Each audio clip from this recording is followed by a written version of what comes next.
Le peuple d'Israël, sur sa terre, bénéficie de personnages qui sont des giborim. Il est important pour un peuple de savoir qu'il possède en lui cette midat gvura.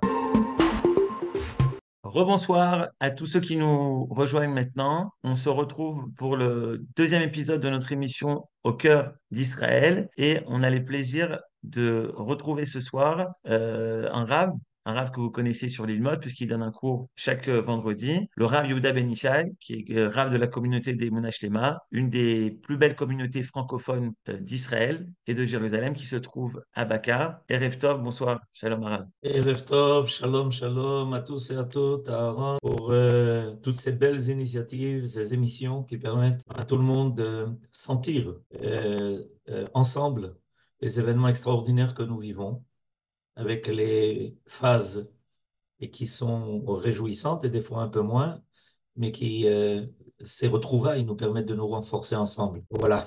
Alors justement, Rav Ben Ishai, depuis la guerre, on a beaucoup de sujets au niveau de la société israélienne, beaucoup de défis, de débats. C'est un tremblement de terre au niveau des idées, un tremblement de terre au niveau des sentiments, des émotions. Vous avez décidé ce soir de traiter un sujet difficile. C'est justement la mort au combat de ces héros, de ces soldats. Est-ce que peut-être vous pouvez nous dire pourquoi parler de ce sujet aujourd'hui? Bon, alors c'est un sujet qui est inévitable parce que c'est un sujet auquel on est en fait tous associés, on est tous concernés par ce sujet. Nombreux de nous, j'imagine, sont allés voir les familles, participer à des enterrements de soldats, d'officiers, et on est à peu près tous concernés. Sans laisser de côté personne. Dans mon quartier, Shabbat, Motzei Shabbat, il y a eu une réunion de centaines de personnes qui se sont réunies en l'honneur de 5 soldats qui sont morts au combat dans un périmètre très petit. Et on voit qu'en fait, de plus en plus, les gens doivent assumer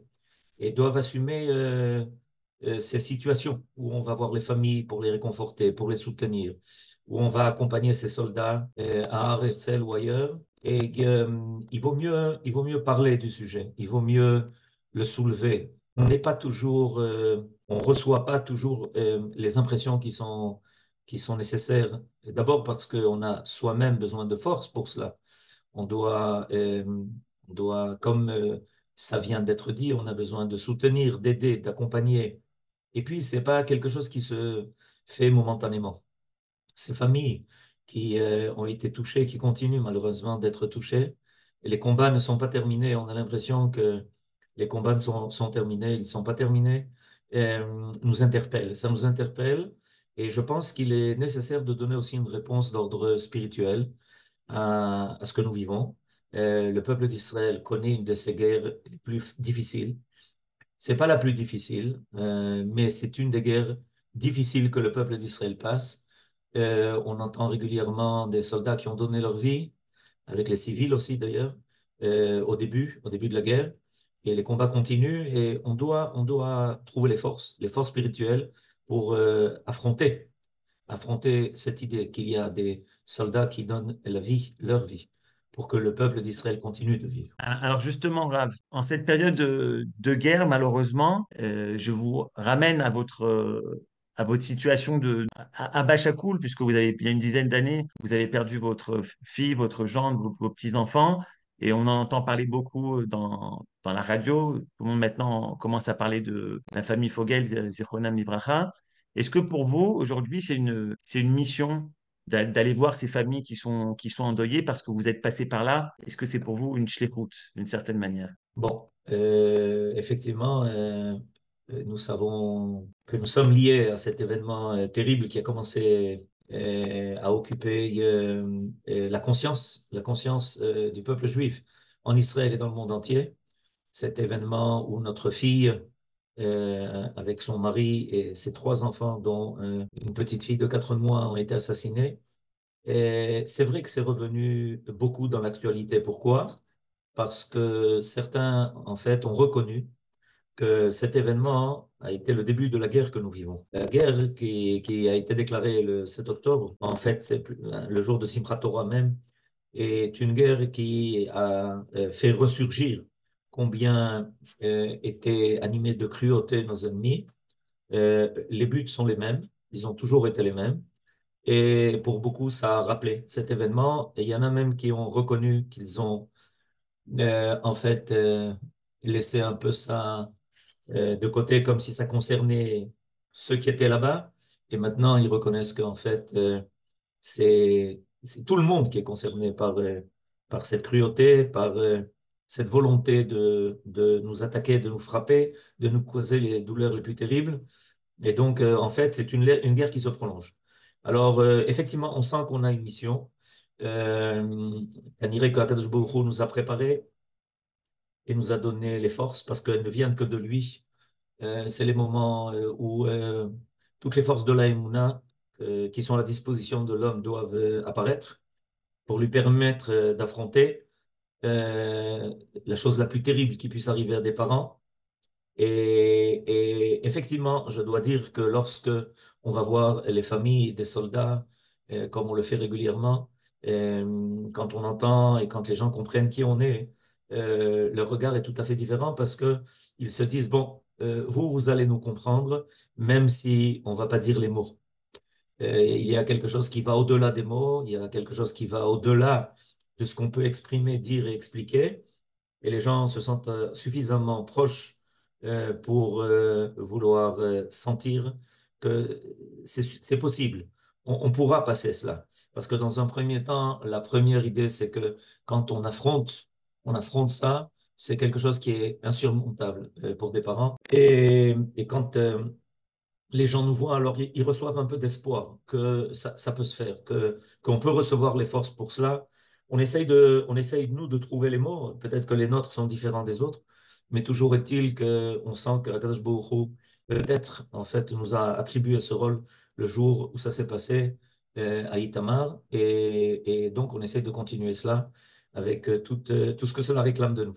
Justement, puiser des forces, montrer cette lumière après ce trou noir, donner la Emouna à ces parents qui ont perdu la chose la plus chère, c'est trouver ces forces de Emouna, mais c'est aussi les trouver dans des textes, dans nos sources, dans l'étude de la Torah. Et peut-être qu'on peut trouver ça dans l'histoire de David. Lorsque David apprend la mort de Shaoul et de Jonathan, peut-être que c'est un texte qui peut nous aider justement à nous relever et comment faire face à ce deuil et comment exprimer le deuil en donnant l'espoir d'un avenir meilleur. Bon, alors c'est vrai, c'est un épisode qui est important et c'est intéressant de voir que la Bible a trouvé nécessaire de nous transmettre l'oraison funèbre que David a fait à propos de combattants qui sont morts au combat. Si la Bible a trouvé nécessaire de nous livrer ce que le roi David a dit à ce moment-là,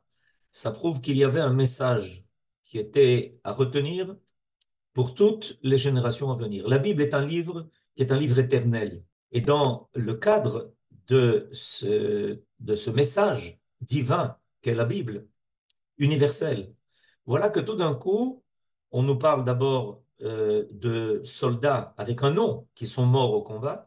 Il s'agit non moins que cela, que du roi Shaoul, qui est le premier roi d'Israël, imaginez-vous ça, et qui est allé en guerre contre les Philistins, qui est tombé au combat avec ses fils, et surtout son fils Jonathan, qui était le meilleur ami de David, à tel point que nos sages nous disent que quand on veut essayer de décrire qu'est-ce qu'est une amitié totale, sans frontières, alors on doit parler de l'amitié qui liait David et Jonathan.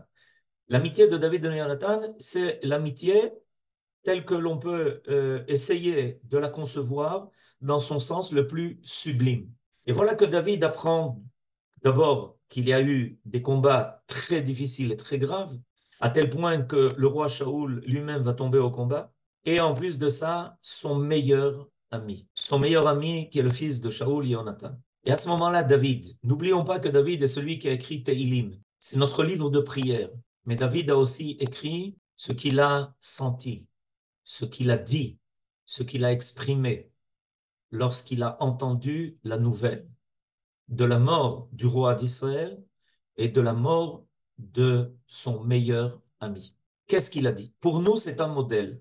C'est important de le savoir parce que on cherche dans nos sources des références à notre conduite religieuse ou morale. Et voilà que dans la Bible, on a tout d'un coup une référence à comment affronter cette idée que les gens les plus extraordinaires, les plus héroïques et les plus proches de nous tombent au combat. On a une référence dans la Bible. Et pour moi, il est important de le faire savoir parce que dans le cadre de nos sources, sachons qu'on a une référence et j'entends beaucoup de choses qui se disent là-dessus. Vous savez, beaucoup de choses qui les médias aiment bien, évidemment, faire apparaître des événements qui sont particuliers. Et elle va parler évidemment donc de aussi à chaque fois on attend l'annonce du Dover Tzahal qui va nous dire que malheureusement tel soldat, tel officier. Il faut savoir que dans cette guerre, il y a eu énormément d'officiers qui sont tombés au combat et des officiers de haut rang.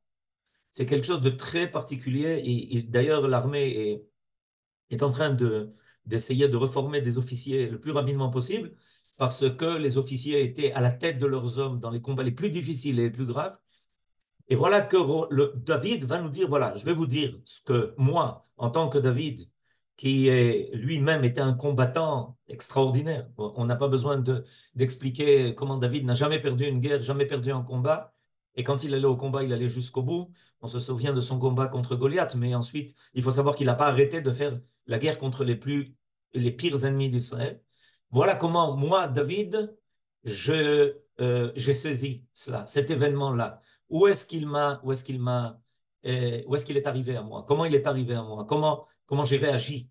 Et c'est important de savoir qu'on a une référence à cela. Alors, c'est pour ça que j'ai pensé le souligner, j'ai pensé en parler, et ça va nous aider. Alors voilà. Alors, la première réaction du roi David, elle n'est pas notée ici, mais c'est écrit Vaïspédou, Vaïfkou, Vaïetsoumou. Ça veut dire que premier jour, finalement, dans les premières heures, il y a pas vraiment de réponse. Non, c'est vrai. Dans un premier temps, il y a un deuil, il y a une peine. Il y a une peine énorme, il y a un tsar. Et voilà, on a sous les yeux maintenant le texte de ce qui s'appelle la Kina de David. La Kina de David, vous avez devant vous les versets. Dans le chapitre 1 du deuxième livre de Shmuel, du livre de Samuel, il y a deux livres. Alors on est dans le deuxième livre. Le chapitre 1, ce sont les versets qui vont du verset Yudzain 17 jusqu'au verset Kavzain 27. Et regardez, ça a un titre. Je vous ferai remarquer qu'il y a un titre. Vayekonen David et Akina Azot al Shaul ve al Yehonatan beno. C'est-à-dire qu'on nous annonce dans la Bible qu'on va maintenant lire une kina.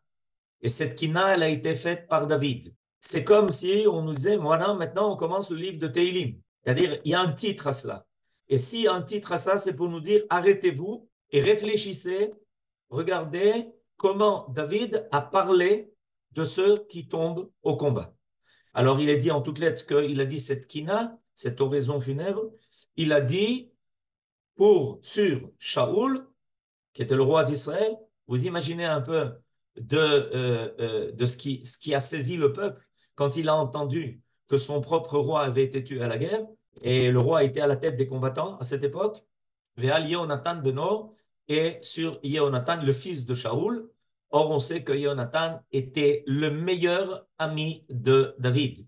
C'est-à-dire, David va donc parler de la mort du chef d'Israël et de la mort de son meilleur ami. Et là, le verset qui suit est la première grande surprise. Parce que, évidemment, qu'est-ce qu'on attend? On attend que David commence à parler des qualités, de la valeur de ce qu'était Shaoul et Jonathan.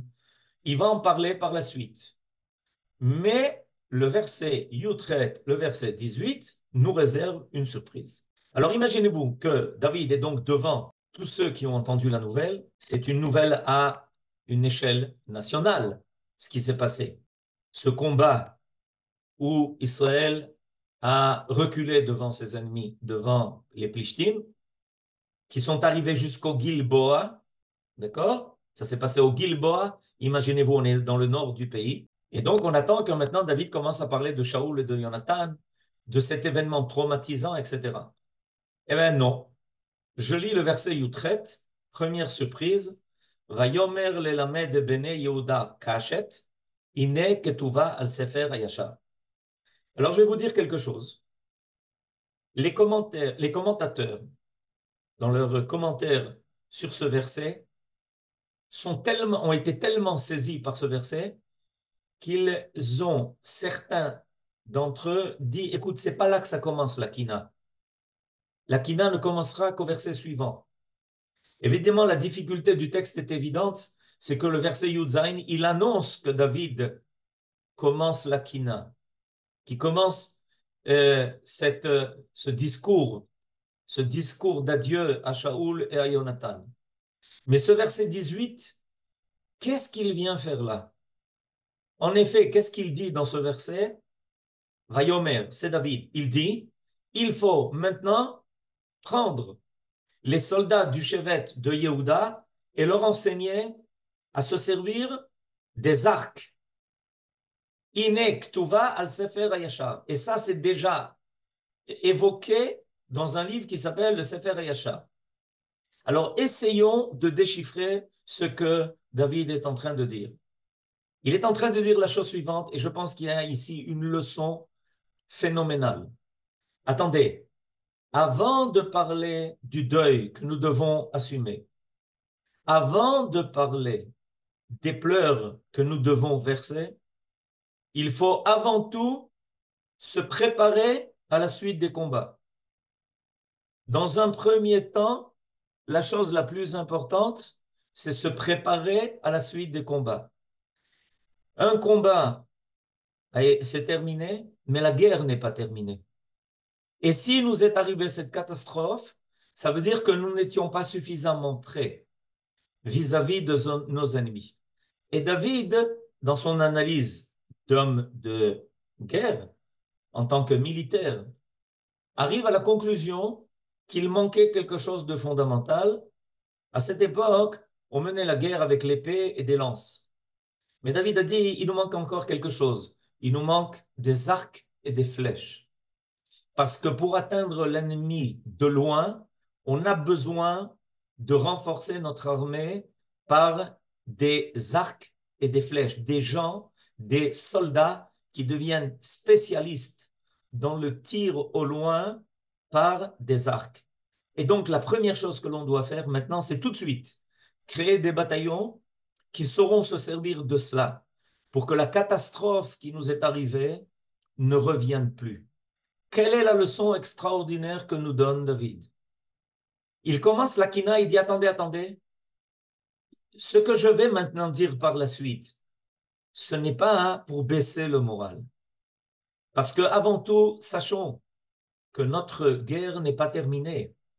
Et si notre morale baisse, et si notre morale est affectée par la mort de nos soldats et de nos officiers, alors il risque de nous arriver encore bien plus pire que ce que nous avons vécu. Et c'est pour ça que David a trouvé nécessaire maintenant, avant tout, de dire qu'est-ce qu'il faut faire, comment réagir, comment se préparer à finalement gagner la guerre. Et il prend l'occasion où il doit précisément parler de ceux qui sont tombés au combat pour leur dire, écoutez, ça ne doit pas se renouveler. On n'a pas le droit que ça revienne, ce qui s'est passé avec Shaoul et Jonathan. C'est une leçon qui est très importante. Quand on est en état de guerre, ce qui est primordial, ce qui est à l'avant, c'est la continuité des combats, c'est finalement la victoire sur ces ennemis qui ont osé attaquer le peuple d'Israël, qui ont osé porter main sur le roi et sur Jonathan. Shaoul et Jonathan étaient des grands guerriers. Et quand David constate que même eux sont tombés au combat, Alors il tout de suite veut dire au peuple d'Israël, écoutez, on est secoué par ce qui s'est passé. Mais écoutez, la première chose qu'il y a à faire, c'est tout de suite s'entraîner pour cette fois-ci gagner les prochaines guerres. Alors, euh, la suite de la Kina, la suite de la Kina va commencer à parler effectivement de Shaoul et de Jonathan. Moi, Et oui, je ne sais pas dans quelle direction vous voulez aller, mais quand j'ai lu le texte, il y a cette notion de Gibor, de Giborim qui revient très souvent. Magan Giborim, Ernaflo Giborim. Peut-être est-ce que ah, vous pouvez dire un mot sur cette expression? oui. Alors, c'est effectivement, c'est important. C'est très vrai. L'idée de Giborim. Et puis, c'est même Ernaflou Giborim. זאת אומרת, il est clair que, d'abord, il faut souligner, et c'est ça que David est en train de dire, que ceux qui se sont allés se battre au-devant de l'ennemi, c'était des Giborim. C'était des gens qui n'ont pas eu peur. Shaoul et ses enfants, n'ont pas eu peur d'aller en première ligne. Et ils sont pas morts parce que l'ennemi a rencontré des gens qui étaient faibles et peureux. C'est parce que eux sont allés au-devant, au contraire, de tout le reste de l'armée et qu'ils ont donné leur vie en tant que giborim. Ils le soulignent. Et ça, il est important de le souligner parce que euh, le peuple, le peuple d'Israël, doit savoir qu'il a des giborim. Il est important pour un peuple de savoir qu'il possède en lui cette midat gvura. La gvura, c'est une vertu, c'est une qualité. Euh, on doit, nous, surtout après qu'on ait passé un exil tellement long, on a besoin de faire réapparaître cette qualité et surtout la conscience de la valeur de cette qualité. Être gibor, c'est une qualité. Ce n'est pas donné à tout le monde. Ezeu gibor, il faut être conscient de cela. Le peuple d'Israël, sur sa terre, bénéficie de personnages qui sont des giborim. On l'entend dans cette guerre-là aussi. On entend des soldats qui, même sans avoir été appelés ni convoqués, on entend parler d'officiers qui pratiquement sans rien sont allés tout de suite à la rencontre de l'ennemi, alors qu'ils n'avaient pratiquement rien pour se battre. Nous devons faire le compte de cette force extraordinaire, qui est une force divine. Je rappellerai que la Gvura est un des attributs de Dieu. Ha'el, Hagadol, Hagibor, Ve'anora. Lecha Hashem, Hagdula, Hagvura, Ve'atiferet. Donc, le roi David veut précisément faire apparaître cette valeur. Pourquoi? Parce qu'il va continuer de la réclamer de ses propres soldats. Il va continuer de la réclamer de lui-même. Si quelqu'un a cette trôna de Gibor, il doit savoir qu'il devient le chaliard du peuple d'Israël tout entier. Qu'en fait, il y a une shlichut de Gvura. Et moi, quand je vais voir les familles dont malheureusement les enfants, les fils, ont été tués au combat, je leur dis, sachez une chose, c'est que personne ne connaissait vos enfants avant que, ou peu de gens connaissaient la famille, les proches, les amis autour. Et voilà que tout d'un coup, le peuple d'Israël découvre ces Giborim. Nous avons un livre de Giborim. Et je voudrais vous ramener quelque chose qui est important. Quelqu'un m'a fait remarquer que ce Dvar Torah, je l'avais écrit euh, le Shabbat qui avait précédé ce qui nous est à nous-mêmes arrivé. On avait demandé au grand possède de notre génération, le Rav Shlomo Zalman Auerbach, Zecher Tzadik Livracha, qui était le grand possède de la génération et qui continue par ses psakim, par ses décisions halachiques, d'obliger tout le monde de la halakha. Alors on lui a demandé une fois, hein, qu'est-ce qu'il pensait d'aller se prier sur la tombe des tzadikim. et est-ce que lui-même le faisait? Alors il a dit, alors il y a beaucoup de gens qui voyagent, qui font des voyages pour aller sur les tombes des tzadikim, etc. On lui a demandé ce qu'il en pensait. Il a dit, écoutez, moi, j'ai pas besoin d'aller tellement loin, parce que j'ai un endroit tout proche d'ici où j'ai l'habitude d'aller avec beaucoup de déférence me recueillir. On lui a dit de quel endroit, c'est quel endroit, c'est cette tombe des tzadikim, de qui s'agit-il? Il a dit, mais moi je vais au mont Herzl, parce que pour aller de là où il habitait jusqu'à la yeshiva, il passait près du mont Herzl. Alors il dit, regardez, vous voyez tout ce mont-là, avec tous ces soldats qui sont enterrés ici, il y a tellement de tzadikim ici que j'ai pas besoin d'aller autre part que sur la tombe de ces tzadikim qui sont là au mont de Herzl. Et tous ceux qui ont participé durant cette guerre, ou même au Yemez Zikaron ou à une autre occasion, sont allés au mont Herzl, savent que le sentiment que l'on a là-bas n'est pas un sentiment de défaite. C'est le contraire exactement. On a un sentiment des fois de tristesse, mais en même temps de fierté énorme de toutes ces lignées de soldats et d'officiers, y compris les plus célèbres dont on connaît certains noms ici. Et on a le sentiment d'arriver dans un endroit de Gdoucha, d'arriver dans un endroit de Gdoucha où il y a quelque chose qui aurait pu être considéré comme un cimetière. Ça nous montre que la Gvoura ne fait qu'élever la personne. Ils sont morts en tant que Giborim, et en réalité, ils se sont élevés à un niveau vers lequel on aspire, un niveau qui sert pour nous de référence. On a des Gdoshim en face de nous, devant nous, et on n'a pas du tout le sentiment qu'ils sont morts. On a le sentiment qu'ils nous servent d'exemple et de référence. Sir Banisha, est-ce qu'il y a une dernière idée qu'on peut apprendre du texte que David nous livre dans cette oraison funèbre? Eh ben, la dernière idée que je voudrais souligner, il y a tellement à dire, mais je voudrais souligner quelque chose d'important. Dans cet horizon funèbre, le roi David dit aussi à nouveau quelque chose de très surprenant. Il demande à ce que l'on ne publie pas la mort de Shaoul et de Jonathan. Il y a un verset dans cette kina où il le dit en toutes lettres. Je vous lis le verset, vous allez... On va le voir. On va le ouais, voir ici. ouais. Alors, je suis au verset Kaf. Vous voyez le verset Kaf? Al tagidu Euh, begat. Voilà. ouais, Aaron, en comme haut. d'habitude, il est Tagidou capable de Begat. nous le souligner. Voilà, merci. Al tagidu begat.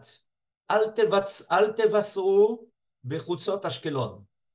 Ne faites pas savoir les, euh, les conséquences de ce combat. Où ça? À Gath. Gath est une des villes les plus importantes des Plishtim. Il y en avait 5 en tout.